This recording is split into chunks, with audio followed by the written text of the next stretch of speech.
Les damos la bienvenida a su tiempo devocional Palabra y Café, el aroma de la palabra del Señor en nuestros corazones, fortaleciendo nuestra fe. Con el pastor Richard Rodríguez. Por R12 Radio, más que radio, una voz que edifica tu vida. Bienvenidos.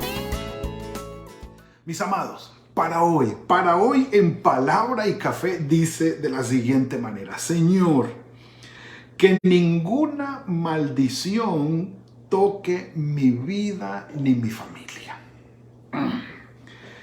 Proverbios capítulo 26. Arrancamos con el capítulo 26 de Proverbios. Pero ustedes saben, estamos en la quinta colección de los Proverbios de Salomón. Esta entrega o esta segunda colección es de Salomón, ¿sí? Son 128 proverbios que aparecen allí. Es la segunda colección atribuida a Salomón, pero con todas las que hemos venido viendo, es la quinta colección. Así que avanzamos. En el capítulo 26 de Proverbios se va el sabio Salomón en contra total del necio. Más adelante se va en contra, es decir, se va de frente contra el perezoso también. Es uno de los temas clásicos tocados por los proverbios. Pero en este caso hace un interludio y se ve como un paréntesis, como un interludio entre el versículo número 1 y el del 3 en adelante. Porque comienza hablando del necio, dice: como no le sienta la nieve al verano, ni la lluvia a la siega. Es decir, si estamos en verano, no va a nevar. Olvídate. Verano es verano, no va a nevar. O sea, así como no le sienta la nieve al verano. Y dice aquí, si estamos en la época de la siega, de la cosecha, no va a llover. O sea, olvídate. Un viento fresco era lo máximo que ellos esperaban que pudiera ocurrir. Que una nube toldara el sol y ellos pudieran tener un tiempo de cosecha agradable y una frescura, pero lluvia no, en el momento de la siega. Entonces, la figura comparativa clásica en este punto, como lo hemos dicho, que utiliza Salomón, dice: así como no le viene o como no le sienta la nieve al verano, ni la lluvia a la cosecha, tampoco le sientan los honores al necio. Es decir, se va a ver muy extraño que una persona evidentemente necia, terca, que va en contra total de la sabiduría y de la sabiduría de lo alto en especial, reciba honores, felicitaciones o exaltaciones. No, por ningún lado. En el versículo 3 sigue adelante en contra de los necios. Y dejamos el 2 en paréntesis porque es el que vamos a profundizar hoy. Dice: el látigo es para el caballo, el cabestro es para el asno y la vara para la espalda del necio. Sigue dándole duro al necio. Y sigue: nunca respondas al necio de acuerdo con su necedad, para que no seas tú también como él. Y aparentemente el siguiente proverbio es contradictorio. Dice: responde al necio como merece su necedad, para que no se tenga por sabio en su propia opinión. Y uno dice, bueno, ¿le respondo o no le respondo al necio? Sí y no. Porque dice aquí, por lo menos la Dios habla hoy, estamos leyendo el versículo 4 y el 5. Dice: al que al necio no responde, por necio pasa. Y el 5 dice: al que al necio sabe responder, como tal le hace parecer. Entonces, hay que tener sabiduría de lo alto, mis amados, para saber cuándo responder al que habla neciamente, para que su necedad no prospere como comentario, como con su actitud o lo que está diciendo en medio de la conversación. Y hay que discernir también definitivamente cuando el necio está hablando, estamos en medio de una reunión y no hay que responderle.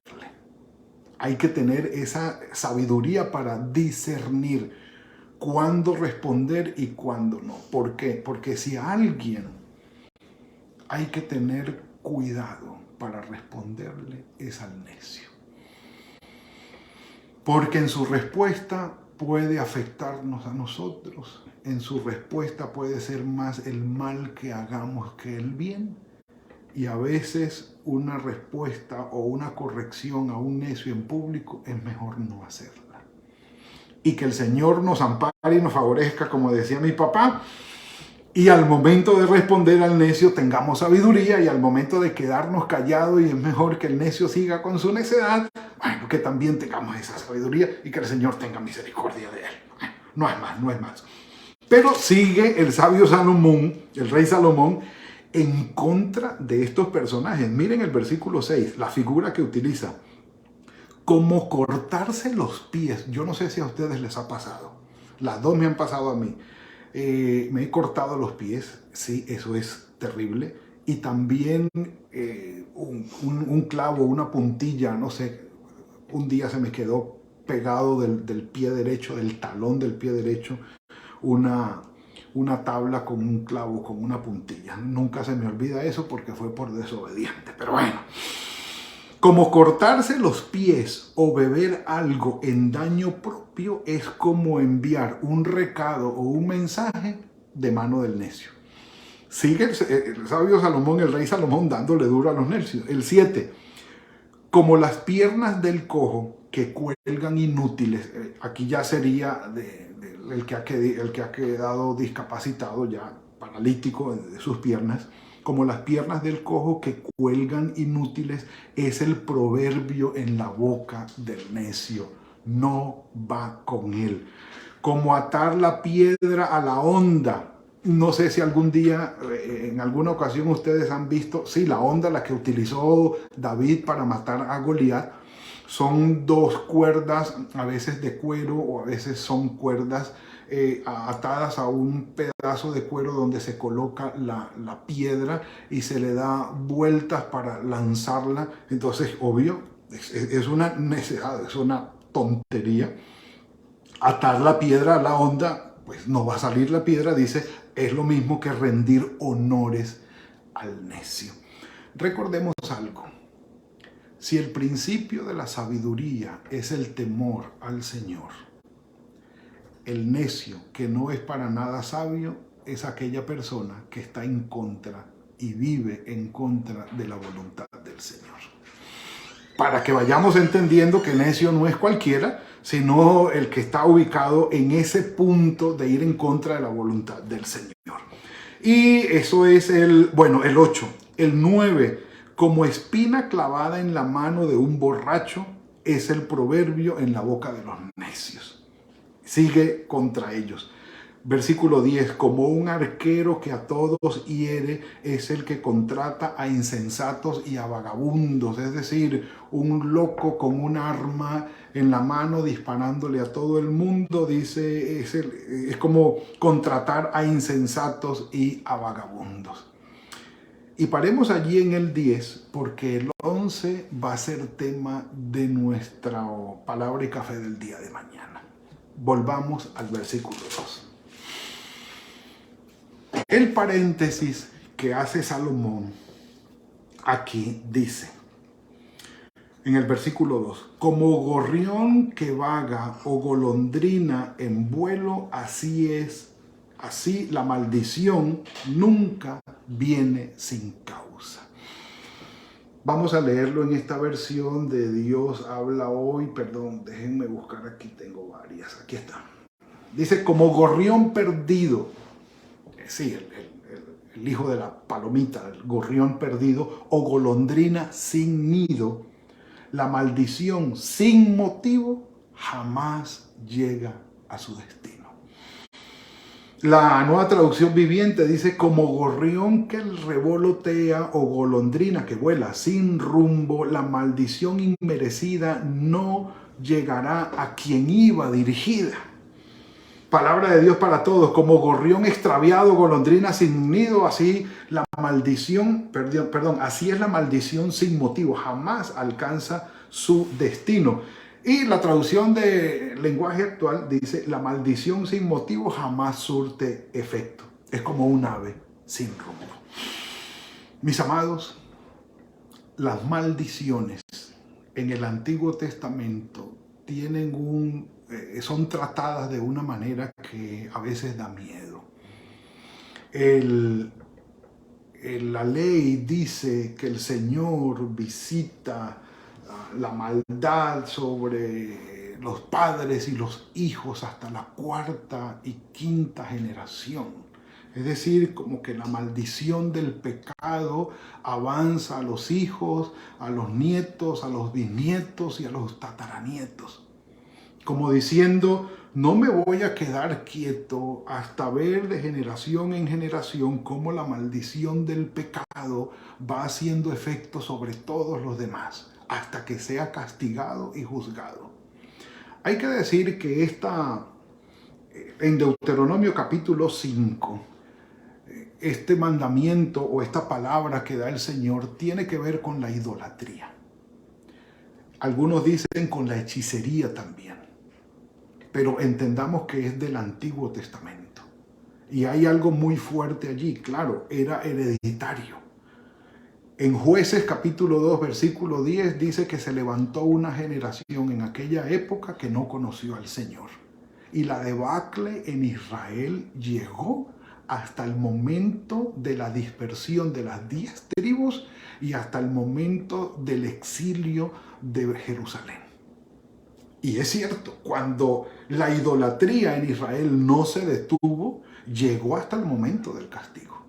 Y no solamente tataranietos, de ahí en adelante hubo muchas generaciones que al final fueron castigadas, no porque los padres empezaron y los bisnietos, tataranietos que eran inocentes tuvieron que pagar el pecado de sus papás. No fue así.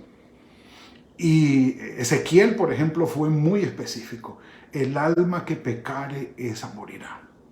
El problema fue que sí, hubo la tendencia en los hijos, en los nietos, en los bisnietos y en los tataranietos, y ellos tomaron la decisión de seguir adelante con esa pecaminosidad. Lo podemos ver en los mismos reyes, tanto de Israel como de Judá. Y el Señor decidió castigarlos. Pero hay algo importante que cuando se considera este Proverbios capítulo 26, versículo 2, se tiene como fundamento. Y es lo que dice Números. Números capítulo 23, versículo 8. Dice: pero ¿cómo maldecir al que Dios no maldice? ¿Y por qué voy yo a desear el mal a quien el Señor no lo hace? Y uno dice: eso me gustó. Pero un momentico, ¿sabe quién está diciendo esa frase? Balaam, un profeta de Babilonia o de Mesopotamia, llamado por Balac, el rey en Moab, para que maldijera a Israel. Porque Israel venía de Egipto, allí en sus 40 años dentro del desierto, e iba a entrar a la tierra prometida. Y este personaje, viendo todo ese número de gente, mandó a llamar a este profeta, que era un profeta pagano. Lo mandó a llamar, y cuando a los emisarios le dijeron: necesitamos que vayas para que maldigas a este pueblo, Balaam les dijo: déjenme, yo consulto para ver qué dice Dios. Y Dios le dijo: no vayas. Y él les dijo: no voy a ir. Regresaron. Y Balac mandó a otros más importantes y de mucha más dignidad que ellos, y llegaron allá. Y Dios le dijo a Balaam: anda, ve, pero tú vas a decir lo que yo diga. Y llegó allá y le dijo a Balac: yo voy a decir lo que Dios quiere que diga. Y se paró y bendijo a Israel. Y Balac le dijo: ven, te contraté para que lo maldijeras y ahora tú lo bendices. ¿Qué está pasando contigo? Y ahí le dice él: yo no voy a maldecir a aquel a quien el Señor no ha proferido maldición sobre él. Dando a entender, aún desde el Antiguo Testamento, Balaam, que quien permite la bendición o la maldición en una persona es Dios mismo. Cuando el ser humano se labra su propia maldición, va a caminar en maldición. Y cuando el ser humano se labra la bendición al lado del Señor, el Señor lo bendice y nadie puede contradecir esa bendición. Ese fue el que dijo, cuando por segunda vez en el capítulo 23 de Números, versículo 18, le preguntó: ¿qué te ha dicho el Señor? Entonces Balaán le respondió esta profecía: Balac, levántate y oye y escucha mis palabras, hijo de Zippor. Números 23, 19. Dios no es hombre para que mienta, ni hijo de hombre para que se arrepienta. Esto lo dijo un profeta pagano. No es hombre para que mienta, ni es hijo de hombre para que se arrepienta. Dice, ¿acaso dice y no hace? ¿Acaso promete y no cumple? Y dice, he recibido orden de bendecir. Él dio una bendición y yo no podré revocarla. Me encanta esto. Dice, no ha notado iniquidad en Jacob, ni ha visto perversidad en Israel. El Señor su Dios está con él y ellos lo han proclamado rey. Dios que los ha sacado de Egipto tiene fuerzas como de búfalo, porque contra Jacob no vale ningún agüero ni adivinación contra Israel, como ahora será dicho de Jacob y de Israel lo que ha hecho Dios con ellos. Mis amados, esta es la bendición que cubre nuestras vidas. Y si en tu corazón hay algún temor por el futuro de tus hijos, por el futuro de tus nietos, por el futuro de tu familia, yo te digo, ponlos bajo la bendición del Señor. Que si el Señor los bendice, nadie puede revocar esa bendición. La maldición sin causa no va a llegar jamás. Ahora, ¿cómo es esto? Sencillo, de modo que si alguno está en Cristo, nueva criatura es. Las cosas viejas pasaron, he aquí todas son hechas nuevas. ¿Sí? Segunda de Corintios 5, 17. ¿Cómo es esto? Juan capítulo 10, del 27 al 30. Mis ovejas oyen mi voz y yo las conozco, ellas me buscan, yo las encuentro, están en mis manos. Nadie las va a arrebatar de la mano de mi Padre.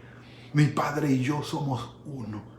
Mis amados, cuando llegamos a la bendición del Señor, Él nos sustenta, Él nos guarda, Él nos cuida. Y ninguna maldición va a llegar a menos que Él lo permita. Y si Él lo ha prometido para con nosotros, como Balaam mismo lo dijo, Él no es hombre para que mienta, ni hijo de hombre para que se arrepienta. Si Él lo dice, Él lo cumple. Si Él lo promete, así se hará. Y que sea esta la ocasión, un café. Esto está muy grande, pero bueno.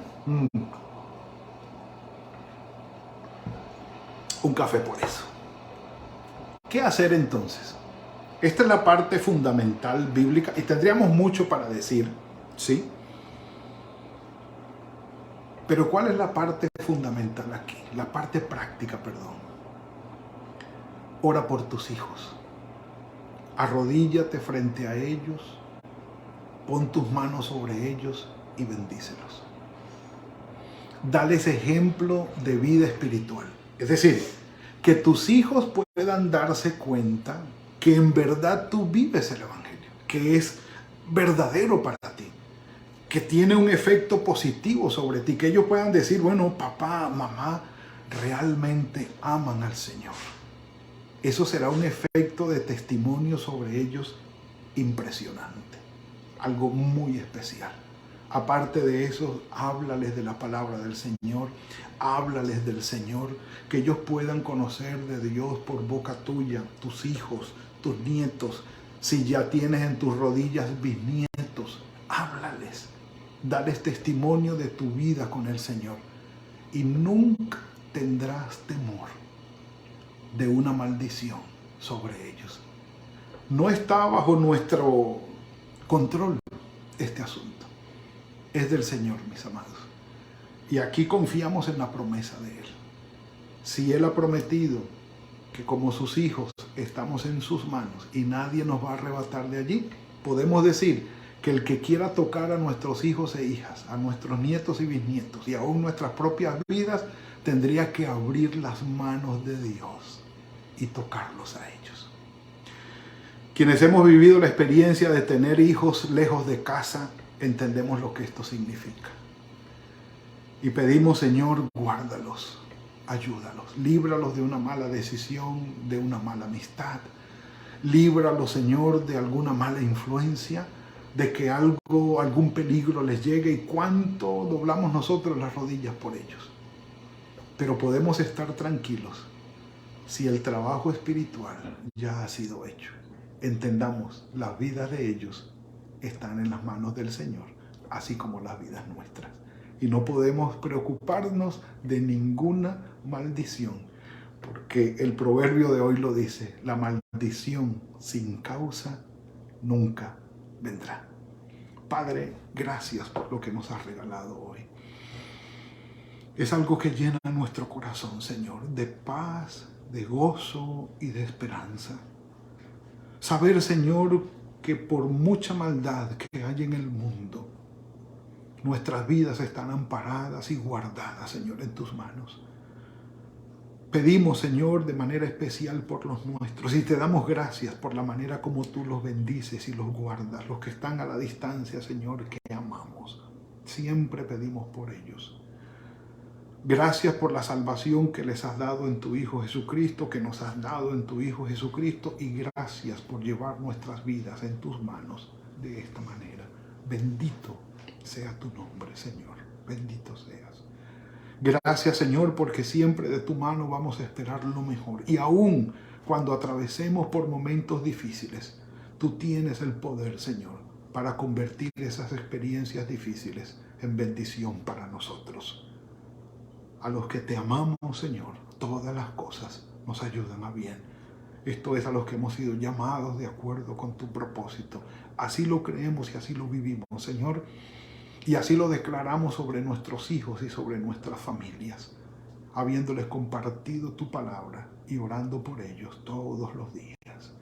Señor, que haya paz y gozo en nuestros corazones al pensar en nuestros hijos e hijas, en nuestras familias, sabiendo que en el mundo tendremos aflicción, pero podemos confiar en ti, que tú has vencido al mundo. Oramos, Padre, confiando en ti y esperando en ti, en el nombre de tu Hijo Jesucristo. Amén y amén. Bueno, mis amados, ha sido el día de hoy muy especial. Un buen café con la palabra del Señor y le damos la gloria a Él. Nos veremos mañana, si el Señor lo permite, a las 7 de la mañana. Y por hoy, que el Señor los bendiga y los guarde, que tengan una muy buena semana, que fructifique el trabajo de sus manos y que haya paz y gozo en el corazón de ustedes. Que el Señor los bendiga. Gracias por compartir con nosotros este espacio de Palabra y Café. Hasta una próxima oportunidad por R12 Radio. Más que radio, una voz que edifica tu vida. Que Dios les bendiga.